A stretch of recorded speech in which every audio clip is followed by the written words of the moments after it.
Hi friends, welcome to my YouTube channel that is radio पीट्स ज्ञान। और मैं हूं आपकी friend doctor Shilpi Goyal, the radiologist. तो आज मैं आ गई हूँ एक नया वीडियो आपके लिए लेकर, जिसमें हम बात करने जा रहे हैं level two ultrasound in pregnancy की। ये बहुत इंपॉर्टेंट अल्ट्रासाउंड है फ्रेंड्स, जो प्रेगनेंसी में किया जाता है। इसको एनोमली स्कैन भी कहते हैं। मैंने कुछ वीडियोस पहले अपलोड किए थे अर्ली प्रेगनेंसी अल्ट्रासाउंड पर। तो एक यूजर का कमेंट आया था कि लेवल टू अल्ट्रासाउंड पर भी वीडियो बनाऊं। तो मैं उनके उस कमेंट को ऑनर कर रही हूँ, और उस कमेंट को ऑनर करते हुए ये एक शॉर्ट और क्रिस्प वीडियो मैंने लेवल टू अल्ट्रासाउंड का बनाया और आपको समझाने की कोशिश की है कि ये क्यों कराना जरूरी है। तो सबसे पहले फ्रेंड्स हम बात करेंगे कि प्रेगनेंसी में नॉर्मली कौन कौन से टाइप के अल्ट्रासाउंड्स किए जाते हैं। सबसे पहला होता है डेटिंग स्कैन, जो जब किया था जब जाता है जैसे ही प्रेगनेंसी डायग्नोस हो जाती है। सबसे पहला अल्ट्रासाउंड जो होता है वो डेटिंग स्कैन होता है प्रेगनेंसी में। सेकेंड होता है एंटी एनबी स्कैन, तीसरा होता है लेवल टू स्कैन, और चौथा होता है ऑब्स्टैट्रिक डॉपलर।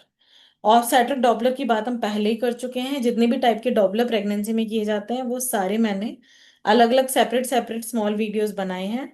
मैं एक ओवरव्यू ऑफ ऑब्स्टैट्रिक डॉपलर के नाम से जो वीडियो बना रखा है उसकी लिंक इसके डिस्क्रिप्शन में शेयर करूंगी फ्रेंड्स।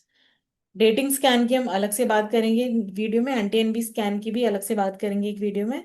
इस वीडियो में हम बात करें लेवल टू स्कैन की। अब बात आती है लेवल टू स्कैन है क्या। लेवल टू स्कैन का जो पर्पस होता है फ्रेंड्स, वो होता है बच्चे में बनावटी खराबी देखने के लिए ये अल्ट्रासाउंड किया जाता है कि बच्चे के जो अंग हैं वो सही से डेवलप हुए हैं या नहीं। आज के समय में जब बनावटी खराबियों की जो संख्या है पेशेंट्स में बहुत बढ़ रही है, तो उसको देखते हुए लेवल टू स्कैन एक ऐसा स्कैन है जो बहुत जरूरी है, और जरूरी कराना ही कराना चाहिए प्रेगनेंसी में। अब बात आती है कि इसकी टाइमिंग क्या है। इसकी टाइमिंग होती है फ्रेंड्स 18 से 20 हफ्ते। कुछ रेडियोलॉजिस्ट 18 से 24 हफ्ते में भी इसको कर देते हैं। अब बात आती है कि इसकी टाइमिंग इंपॉर्टेंट क्यों है और ये इसी टाइमिंग में क्यों किया जाता है। 18 हफ्ते से पहले ये इसीलिए नहीं हो सकता क्योंकि बच्चे के अंग तब तक पूरी तरह से डेवलप नहीं हुए होते हैं, तो इसलिए उनमें बनावटी खराबी को देख पाना संभव नहीं होता, इसीलिए 18 हफ्ते से पहले नहीं कर सकते। और 20 हफ्ते या 24 हफ्ते के बाद इसीलिए नहीं कर सकते क्योंकि जो हमारे देश में एक कानून है जिसको कहते हैं medical termination of pregnancy act, मतलब जिसके तहत अबॉर्शन को लीगलाइज किया गया है। प्रेगनेंसी खत्म करने को, बच्चा गिराने को लीगलाइज किया गया है, उसके लिए एक एक्ट है, एक कानून है हमारे देश में। तो उस कानून के अंतर्गत 24 हफ्ते के बाद प्रेगनेंसी को खत्म करना अलाउड नहीं है। इसीलिए अगर लेवल टू अल्ट्रासाउंड आप कराते हैं और उसमें बच्चे के अंदर कोई बनावटी खराबी इस तरीके की आती है जिसके साथ बच्चे को जन्म देने का कोई फायदा नहीं होगा, क्योंकि वो बनावटी खराबी इतनी सीवियर होगी कि जन्म लेने के थोड़े समय बाद बच्चे की वैसे भी डेथ हो जाएगी। तो उन केसेस में ये एडवाइस किया जाता है कि आप प्रेगनेंसी को खत्म कर लें। तो अगर आप 20 हफ्ते या 24 हफ्ते के बाद लेवल टू अल्ट्रासाउंड करवाएंगे और वो बनावटी खराबी पकड़ में आएगी, तो आप उस केस में प्रेगनेंसी को टर्मिनेट नहीं कर पाएंगे, क्योंकि हमारे देश का जो कानून है वो 24 हफ्ते तक ही प्रेगनेंसी को गिराने के लिए अलाउ करता है। इसीलिए ये टाइमिंग बहुत इंपॉर्टेंट है फ्रेंड। 18 से 20 हफ्ते की विंडो में ही आप इसे कराइए, ना इससे पहले और ना इससे बाद में, क्योंकि पहले भी करा नहीं सकते और बाद में कराएंगे तो कोई फायदा उसका निकलेगा नहीं। इसलिए इसकी टाइमिंग बहुत इंपॉर्टेंट है और ये स्कैन भी करवाना बहुत जरूरी है, क्योंकि बच्चे में बनावटी खराबियों की जो दर है वो समय के साथ बढ़ रही है।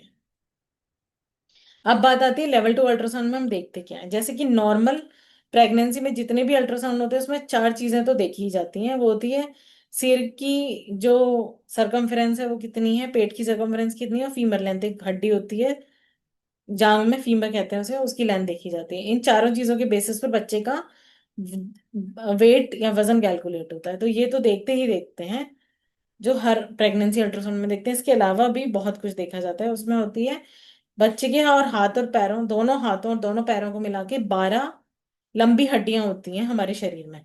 तो उन 12 लंबी हड्डियों को देखा जाता है लेवल टू अल्ट्रासाउंड में कि उनकी लेंथ में कोई गड़बड़ तो नहीं आपस में, क्योंकि अगर लेंथ में गड़बड़ आती है तो ये किसी मेजर बनावटी खराबी को इंडिकेट कर सकता है। ये सबसे इंपॉर्टेंट चीज होती है देखना।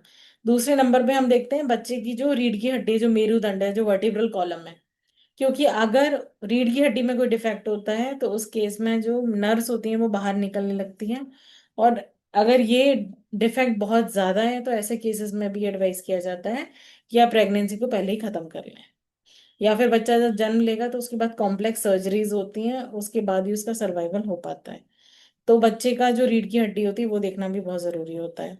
अब बच्चे के सिर को देखना और दिमाग को देखना भी बहुत जरूरी होता है।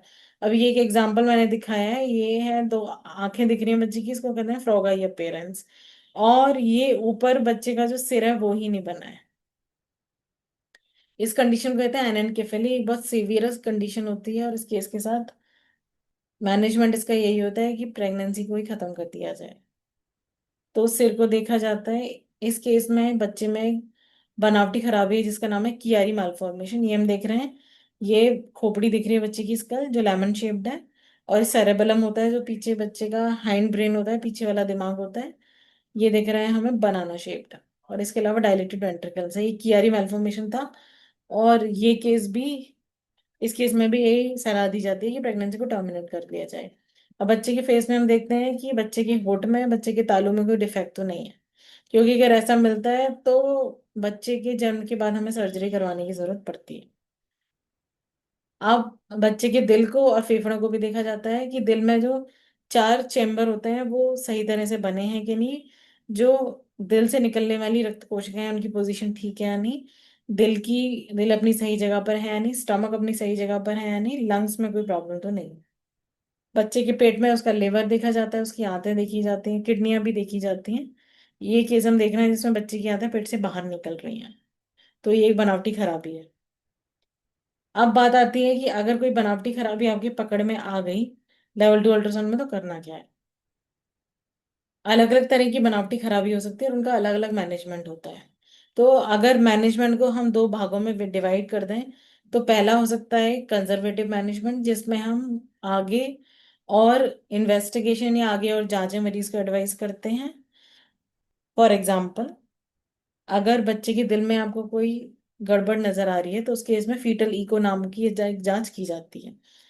दूसरे केस में मैं एक एग्जांपल दूं, अगर आपने लेवल 2 अल्ट्रासाउंड किया और किडनी में आपको थोड़ी सूजन नजर आई, किडनी का जो पेल्विस है वो डायलेटेड नजर आया, जिसे पाइलेक्टेसिया कहते हैं, या हम सरल भाषा में कहते हैं किडनी में आपको थोड़ी सूजन नजर आई, तो उस केस में जब बच्चा पैदा हो जाता है उस केस में फिर अल्ट्रासाउंड रिपीट किया जाता है ये देखने के लिए कि जो सूजन जन्म के अंदर जब बच्चा गर्भ में था उस समय दिख रही थी वही सूजन अब दिख रही है या नहीं। तो इस तरह का कुछ कंजर्वेटिव मैनेजमेंट होता है। दूसरी तरफ कुछ बनावटी खराबियां इतनी ज्यादा सीवियर हो सकती हैं, उस केस में आपको प्रेगनेंसी को खत्म करने की जरूरत पड़ती है। इसीलिए दो तरह का मैनेजमेंट हम कह सकते हैं, एक कंजर्वेटिव हो गया जिसमें आप बच्चे को जन्म देंगे लेकिन साथ में जन्म के बाद भी बच्चे की जांचें होंगी या जन्म से पहले भी कुछ और जांचें एडवाइस की जाएंगी। दूसरा केस वो हो सकता है जब बनावटी खराबी इतनी ज्यादा सीवियर है कि आपको प्रेगनेंसी को टर्मिनेट कराने की, प्रेगनेंसी को खत्म कराने की जरूरत है। अब बात आती है कौन सी ऐसी बनावटी खराबियां हैं जिसमें प्रेगनेंसी को खत्म कराने की जरूरत होती है। ब्रेन में कुछ ऐसी डिफेक्ट्स हो सकते हैं जैसे कि सिर ही नहीं बना है, जिसको हम कहते हैं एनेनकेफेली, जो मैंने अभी आपको पहले इमेज दिखाई थी।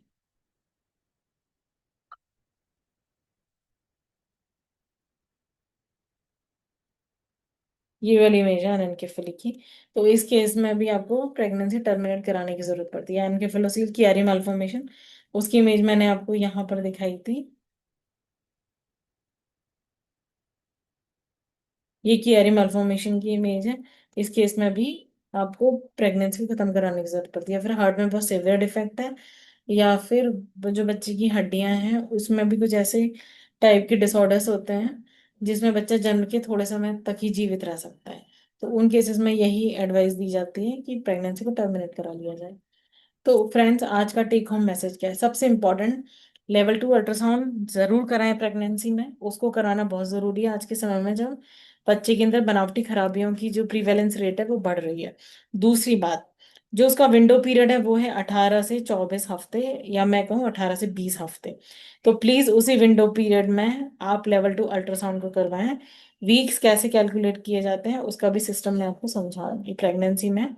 हम डॉक्टर्स वीक्स को कैसे कैलकुलेट करते हैं वो सिस्टम भी मैं आपको समझाऊंगी। ये सरल भाषा में कहूँ तो 4.5 महीने का कि जब प्रेगनेंसी हो जाए तभी लेवल 2 आप अल्ट्रासाउंड करवा लें, उससे लेट ना करें। 18 से 20 हफ्ते के अंदर अंदर करवाना बहुत जरूरी है, टाइमिंग बहुत इंपॉर्टेंट है। बहुत बार मैं देखती हूँ कि पेशेंट्स 24 हफ्ते का टाइम निकाल कर आते हैं लेवल 2 अल्ट्रासाउंड के लिए। वो आप करवा तो लेते हैं अपनी संतुष्टि के लिए, लेकिन उसका यूज बहुत ज्यादा नहीं हो सकता, क्योंकि अगर कल को कोई बनावटी खराबी निकल कर आती है तो फिर आप उस केस में प्रेगनेंसी को टर्मिनेट नहीं कर सकते, फिर आपको कोर्ट जाना पड़ेगा कि ये बनावटी खराबी आ रही है और हमें बच्चे को टर्मिनेट करने की परमिशन दी जाए, क्योंकि हमारे देश का कानून सिर्फ 24 हफ्ते तक ही प्रेगनेंसी को खत्म करने की परमिशन देता है। तो प्लीज फ्रेंड्स, लेवल 2 अल्ट्रासाउंड जरूर करवाएं प्रेगनेंसी पर, और जो टाइम पीरियड मैंने बताया है उसी के अंदर करवाएं। इसके अलावा मैं अब आगे, अब थोड़े समय बाद NT-NB स्कैन और डेटिंग अल्ट्रासाउंड इन प्रेगनेंसी पर भी वीडियो बनाऊंगी। इसी तरह की वीडियोस की अपडेट प्राप्त करने के लिए प्लीज इस चैनल को सब्सक्राइब करें, शेयर करें, कमेंट्स करें, अपना प्यार दें। और ऑब्स्टेट्रिक डॉपलर या प्रेगनेंसी अल्ट्रासाउंड में, प्रेगनेंसी में जो डॉपलर अल्ट्रासाउंड करते हैं उसकी लिंक भी मैं इस वीडियो में शेयर करूंगी। प्लीज जरूर देखें और अपना प्यार दें। Thank you friends.